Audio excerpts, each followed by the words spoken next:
चलिए स्टार्ट करते हैं कंटिन्यूटी। पिछले वीडियो में हम लोग पढ़े थे ग्रेटेस्ट इंटीजर के फंक्शन के बारे में, और इस टॉपिक के आधार पर क्या क्या क्वेश्चन हो सकता था वो सारे क्वेश्चन हम लोग सॉल्व किए हैं। आज फिर से हम लोग उसी टॉपिक से रिलेटेड क्वेश्चन करेंगे जो मेंस के लिए होगा, है ना। तो देखिए पहला क्वेश्चन है f(x) equal to sine greatest integer cos x, x not equal to 0 by 1 plus greatest integer cos x 0, x equal to 0। Check continuity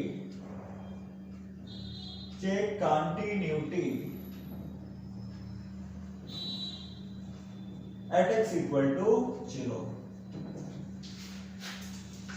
x equal to 0 पर इस फंक्शन की कंटिन्यूटी हम लोगों को चेक करना है। 0 पर फंक्शन की कंटिन्यूटी चेक करना है।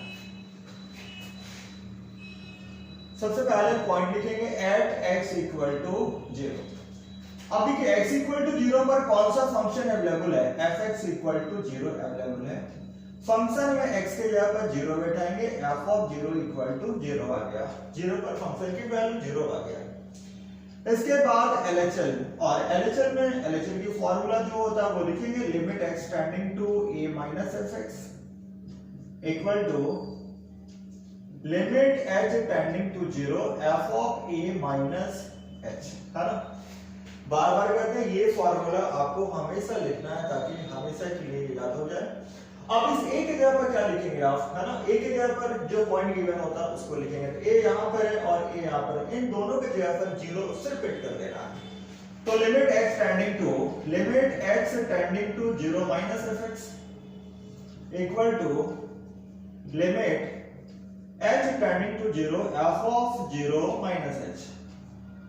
लिमिट h टेंडिंग टू 0 और f ऑफ 0 माइनस h का मतलब होता है कि फंक्शन में x की जगह पर 0 माइनस h रखना है ना।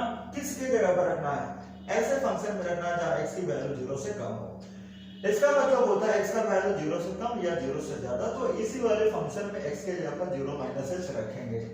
तो होगा sine greatest integer cos 0 minus h, by में लिखेंगे 1 प्लस cos ब्रैकेट में 0 माइनस h, ये लिख दिया। अब आपको सबसे पहले ये पता करना है greatest integer cos 0 minus h इसकी वैल्यू क्या होगा। तो देखिएगा इसके लिए सबसे पहले हम एक cos का ग्राफ बनाते हैं। ये cos का ग्राफ है, cos का ग्राफ है। cos का जो ग्राफ होता है ये हमेशा -1 और 1 के बीच में ही घूमेगा। कारण ये है कि cos का जो सबसे छोटा वैल्यू होता है वो -1 होता है और cos का सबसे बड़ा वैल्यू 1 होता है।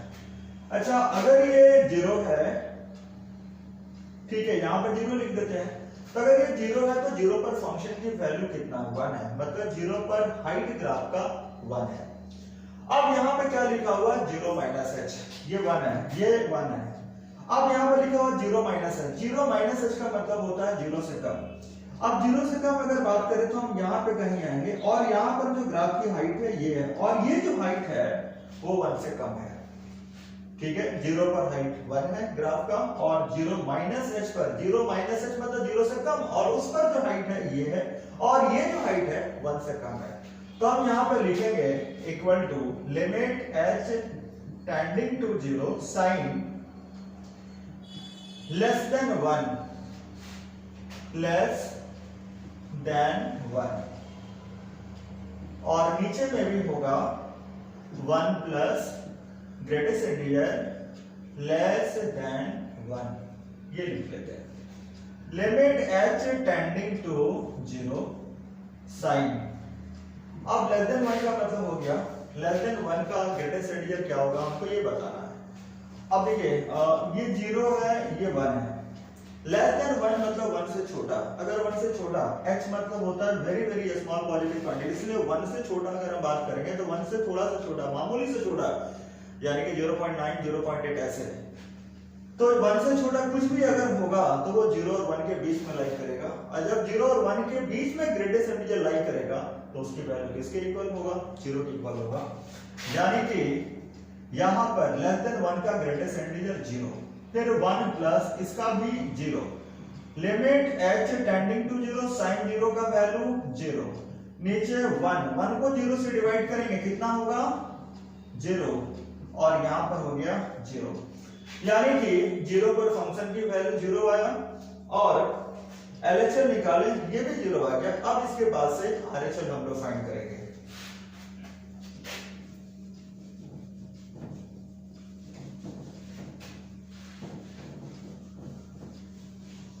RHS, अब RHS की क्या फॉर्मूला है? RHS limit x tending to a minus fx equal a plus, फिर limit h tending to 0 f of a plus h, ये RHS है।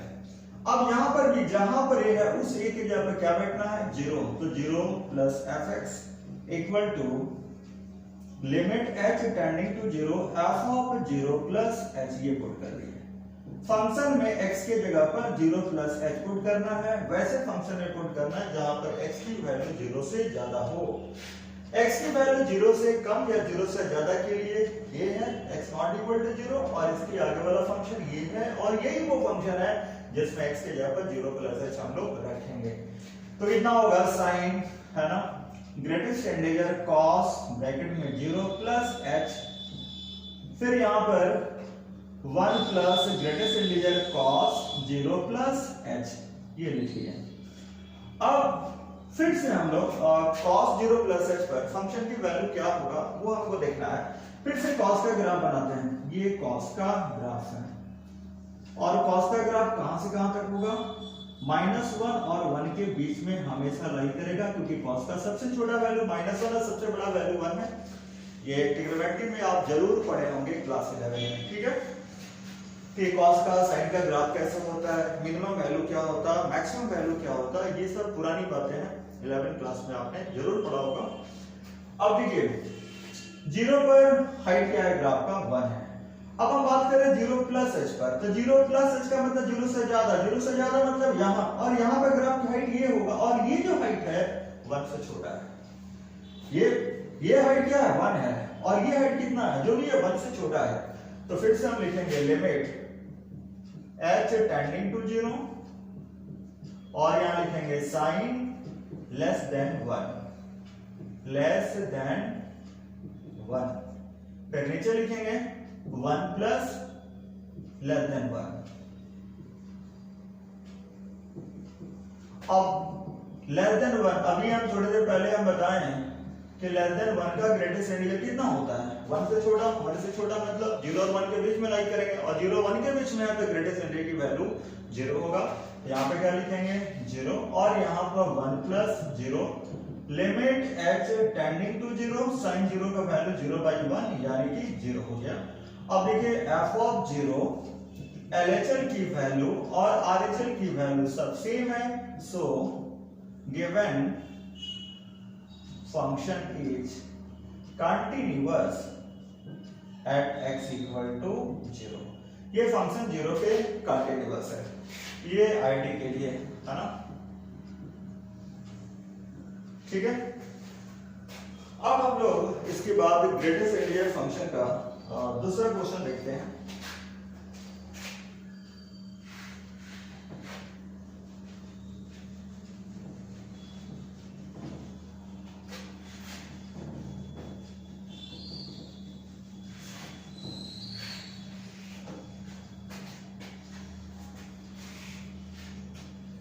क्वेश्चन नंबर 2 है, दूसरा question, fx check continuity, check the continuity of fx equal to greatest integer sine greatest integer x at x equal to 4। अब देखिए इस function की continuity, इस function की कंटिन्यूटी x इक्वल टू 4 पर चेक करना है। यहाँ पे greatest integer sine greatest integer x है ना। x इक्वल टू 4 पर ये फंक्शन कंटिन्यूअस होगा या डिसकंटिन्यूअस होगा, ये चेक करना है। तो देखिए सबसे पहले हम लोग फिर से पॉइंट लिखेंगे। पॉइंट क्या है, x इक्वल टू 4 है, तो एट x इक्वल टू 4 और 4 पर फंक्शन की वैल्यू पता करना है। तो जहां x है, हर x के जगह पर 4 बैठाएंगे, तो साइन ग्रेटेस्ट इंटीजर 4, फिर यहां पर भी greatest integer f of 4 equal to, अब बताइए 4 का ग्रेटेस्ट इंटीजर कितना होता है, 4 का ग्रेटेस्ट इंटीजर 4 ही होगा। यहां पर क्या लिखेंगे, साइन 4, यहां पर साइन 4। अब देखिए ग्रेटेस्ट इंटीजर साइन 4 की वैल्यू क्या होगा ये बताना, तो इसके लिए फिर से हम लोग साइन का ग्राफ बनाते हैं। साइन का ग्राफ, ये साइन का ग्राफ है, x डैश y डैश यहाँ पे 0 है। इसका ग्राफ भी हमेशा 1 और -1 के बीच में ही लाई करेगा, क्योंकि साइन का मिनिमम वैल्यू -1 होता है और साइन का मैक्सिमम वैल्यू हमेशा 1 होता है। तो जो भी साइन का ग्राफ होगा वो ग्राफ हमेशा -1 और 1 के बीच में ही घूमेगा, इससे ये बाहर जा नहीं सकता है। अब देखिए यहाँ पे क्या लिखा हुआ है, sin 4। अच्छा ये 0 है तो ये पाई होता है, ये 2 पाई होता है ना।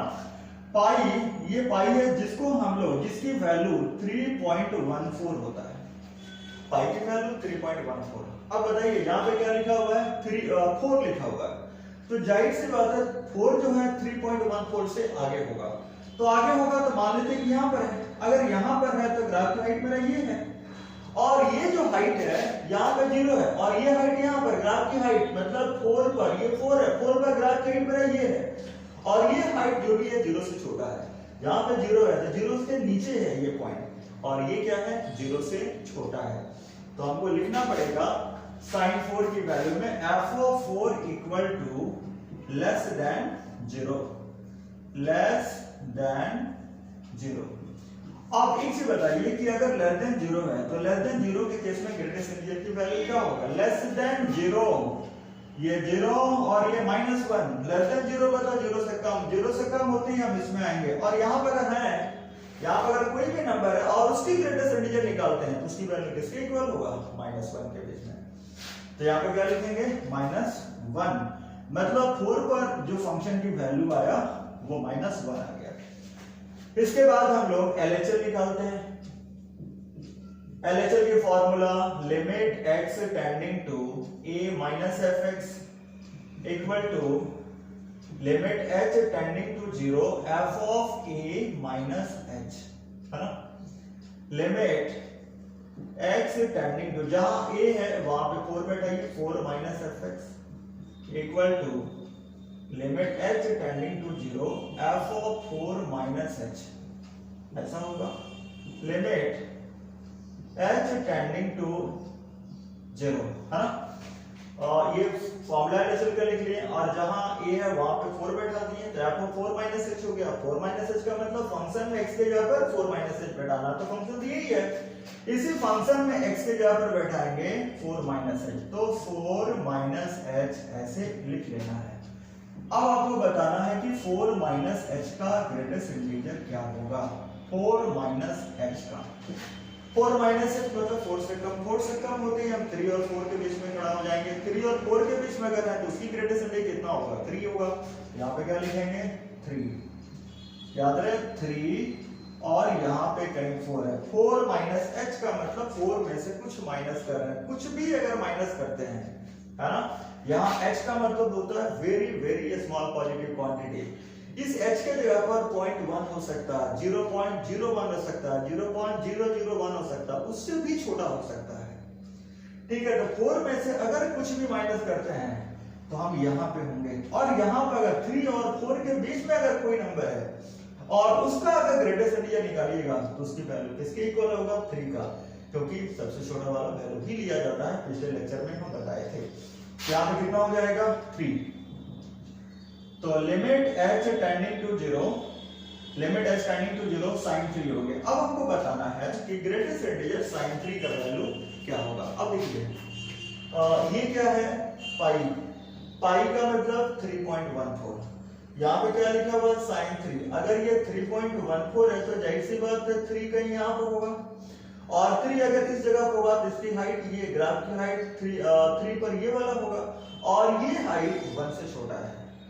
ये जो हाइट है ये हाइट 1, ये वाला हाइट 1 है और उसके नीचे ये है तो 1 से ये छोटा है, तो sin 3 का वैल्यू जो भी होगा वो कितना होगा, 1 से छोटा होगा। तो लिमिट h टेंडिंग टू 0 और यहां पर लिखना होगा लेस देन 1, लेस देन 1 और 1 से छोटा का ग्रेटेस्ट इंटीजर क्या होगा।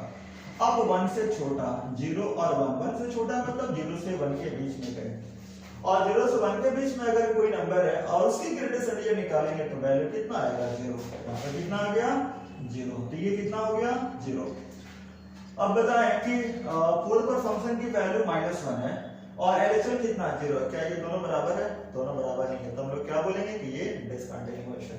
तो since f of 4 is not equal to LHS, so function is discontinuous at x equal to 4। ये फंक्शन x equal to 4 पर डिसकंटिन्यूअस है, ठीक है। अब इसके बाद से फिर से नेक्स्ट क्वेश्चन हम देखते हैं और एक आपको होमवर्क भी देते हैं करने के लिए और सेम क्वेश्चन आपको लिखना है।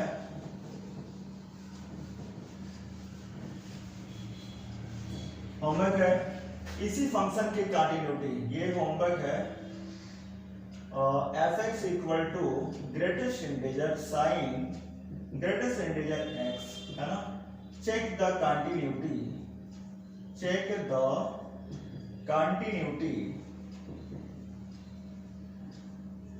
Eight x equal to 1, 2 and 3, ठीक है। अब 4 पर हम चेक करके दिखा चुके हैं।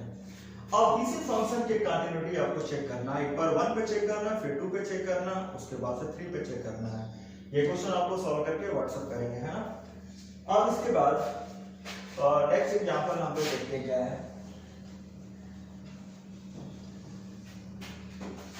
क्वेश्चन है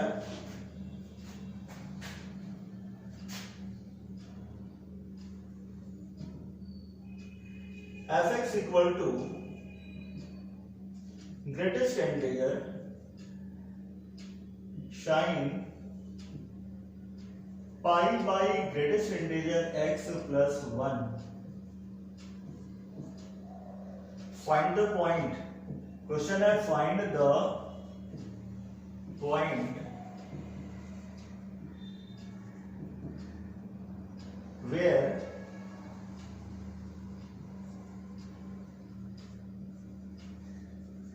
function is continuous, also find the point of discontinuity, also find the point of discontinuity। ये आईडी में एक बार पूछा हुआ क्वेश्चन है, ठीक है। आईडी में ये पूछा हुआ क्वेश्चन है fx equal to greatest integer into sine bracket में pi by greatest integer x plus 1 लिखा हुआ है। पता करना है कि कौन सा पॉइंट पर ये कंटीन्यूअस है और इसके साथ ही साथ हमको ये बताना है कि इसके पॉइंट ऑफ डिसकंटीन्यूटी क्या होगा। अच्छे से आप क्वेश्चन को समझे पहले। fx equal to greatest integer फिर इनटू साइन ब्रैकेट के अंदर में pi by greatest integer x plus 1 लिखा हुआ है। क्या बताना है कि find the point where function is continuous. आपको पॉइंट बताना है कि ये फंक्शन किस पॉइंट पे कंटीन्यूअस है और इसके साथ ही साथ ये भी बताना है कि इसका पॉइंट ऑफ डिसकंटीन्यूटी क्या होगा, मतलब ऐसा कौन सा जगह है जहां पर ये फंक्शन डिसकंटीन्यूअस होगा। तो पीछे बहुत पहले हम ये चीज हम आपको बता चुके हैं कि कोई भी फंक्शन कंटीन्यूअस अपने डोमेन में होता है ना। अगर किसी भी फंक्शन की कंटीन्यूटी डिसकंटीन्यूटी चेक किया जाता है तो कहां पे चेक किया जाता है, डोमेन में, है ना। डोमेन का मतलब होता है x की वैल्यू। इसका मतलब ये हुआ कि सबसे पहले हम लोग इस फंक्शन का जो fx equal to greatest integer into sin pi by greatest integer x plus 1 दिया है, इसका हम लोग डोमेन निकालेंगे, है ना। और जो डोमेन आएगा वही इसका आंसर होगा, वही पॉइंट होगा जिस पर ये कंटीन्यूअस होगा। तो देखिए क्वेश्चन है fx equal to greatest integer x into sin और ब्रैकेट में लिखा हुआ है pi by greatest integer x plus 1, है ना। अब हम देखते हैं कि इसके डोमेन क्या होगा। अच्छा बताइए, ये दो फंक्शन है, याद रहे कि डोमेन का एक मेथड होता है कि fx equal to gx into hx।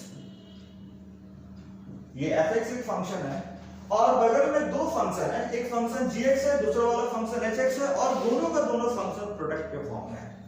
तो आपको करना क्या चाहिए कि पहले आपको डोमेन इसका निकालना है, यानी कि gx का निकालना है, उसके बाद से डोमेन आपको hx का निकालना है ना। अब जब दोनों का डोमेन आ जाएगा तो फिर उसका इन दोनों के बीच जो भी आंसर आएगा उसका इंटरसेक्शन ले लेंगे, और जो इंटरसेक्शन आएगा वही डोमेन fx का हो जाएगा।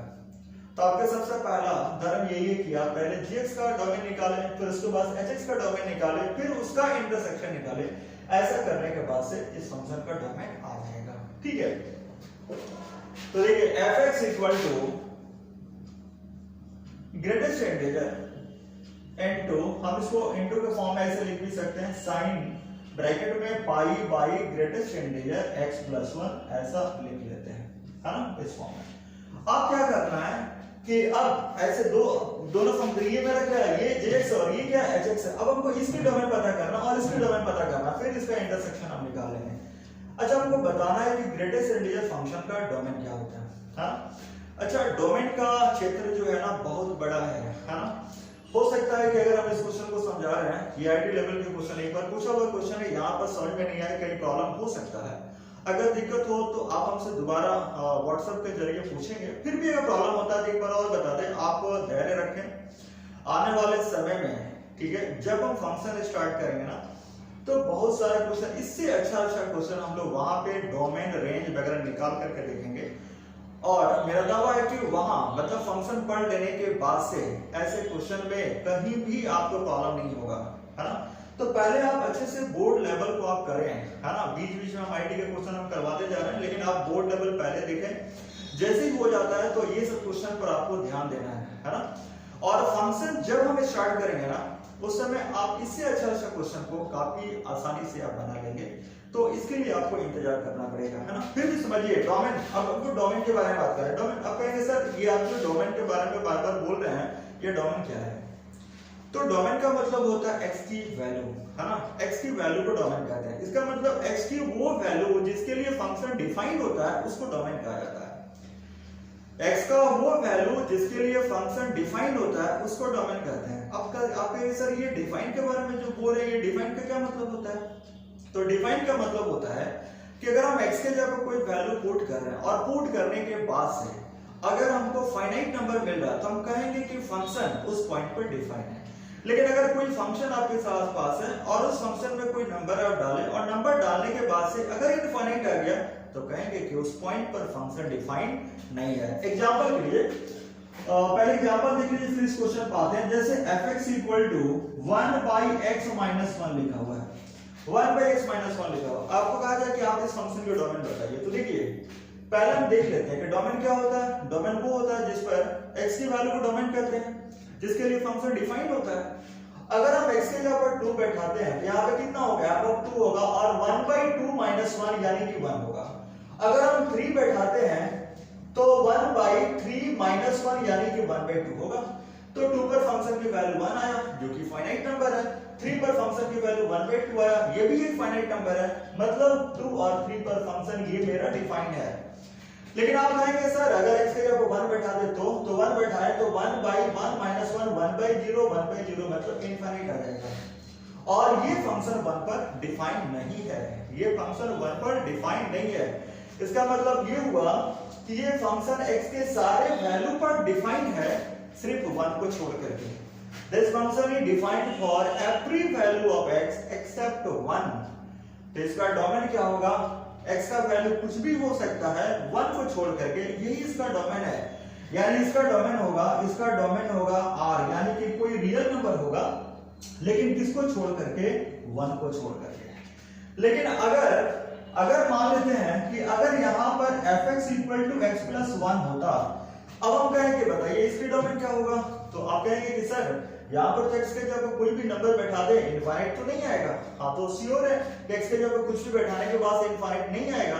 इसका ये मतलब होता है कि ये फंक्शन x के सारे वैल्यू के लिए डिफाइन है, मतलब इसके डोमेन R है, यानी कि रियल नंबर है। ठीक है, तो फिलहाल आपको सिर्फ और सिर्फ इतना ही समझना है ना।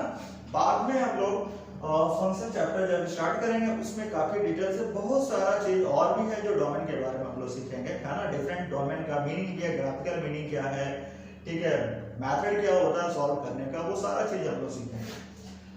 तो फिलहाल ये देखिए कि greatest integer function defined for every value of x, मतलब x के जगह कुछ भी नंबर बैठा दो ये इनफाइनाइट नहीं देगा। इसका मतलब ये हुआ कि इसके डोमेन R है, यानी कि ये रियल नंबर है, ये x बिलोंग्स टू R है। ये पहला इक्वेशन, ग्रेटेस्ट इंटीजर फंक्शन का डोमेन R।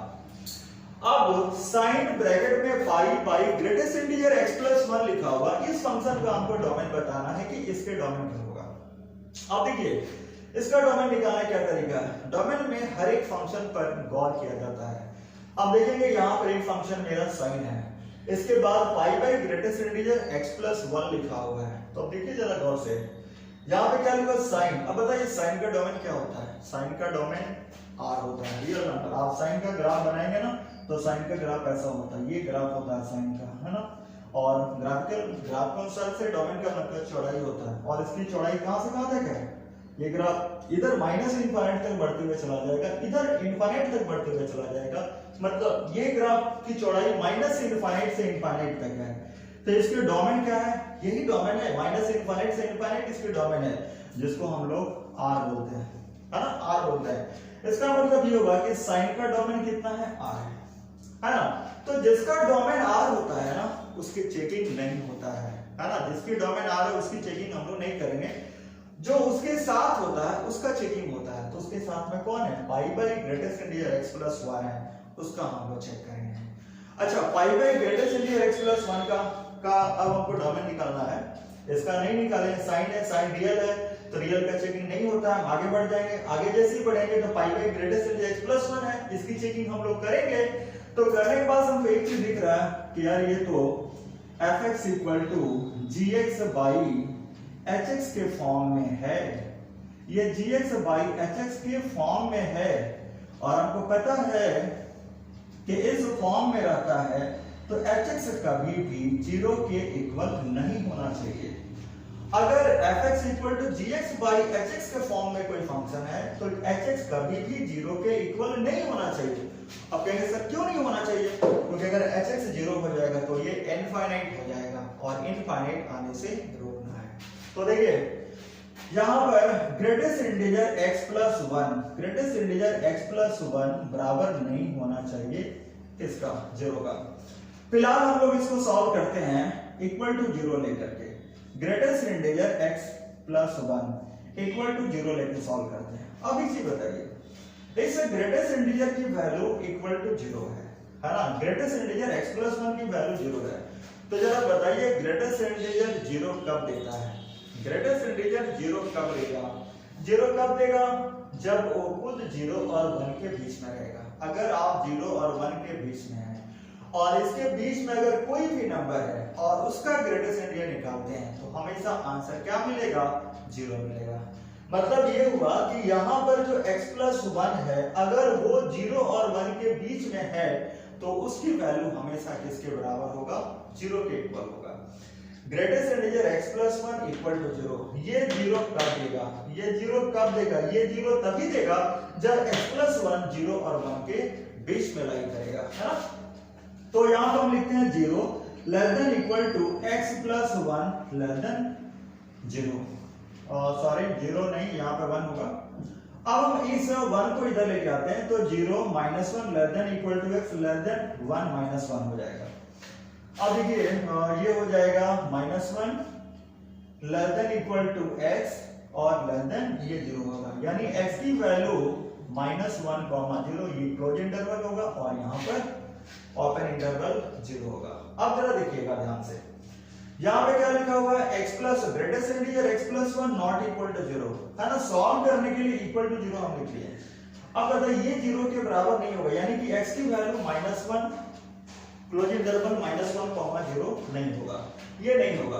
तो क्या होगा, x का वैल्यू कोई भी रियल नंबर होगा, ठीक है, लेकिन -1,0 को छोड़ करके, और ये मेरा दूसरा इक्वेशन है। f(x) equal to greatest integer function का डोमेन R आया, इसका डोमेन क्या आया, x बिलोंग्स टू R -1,0 आया। अब हम एक काम करते हैं कि पहला इक्वेशन और दूसरा इक्वेशन के बीच में क्या कॉमन है वो हम देख लेते हैं, है ना। तो देखिए अब लिखते हैं बाय इक्वेशन 1 एंड 2।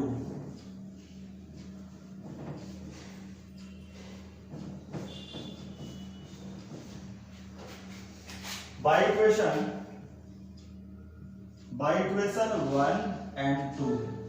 अब पहला जो इक्वेशन है इसके डोमेन क्या है, पहला जो है वो x बिलोंग्स टू R, ये मेरा पहला इक्वेशन है, और दूसरा वाला क्या है, x belongs to R minus close interval -1,0, ये दूसरा है। अब हमको क्या करना है कि इन दोनों के बीच में क्या कॉमन है हमको ये निकालना है।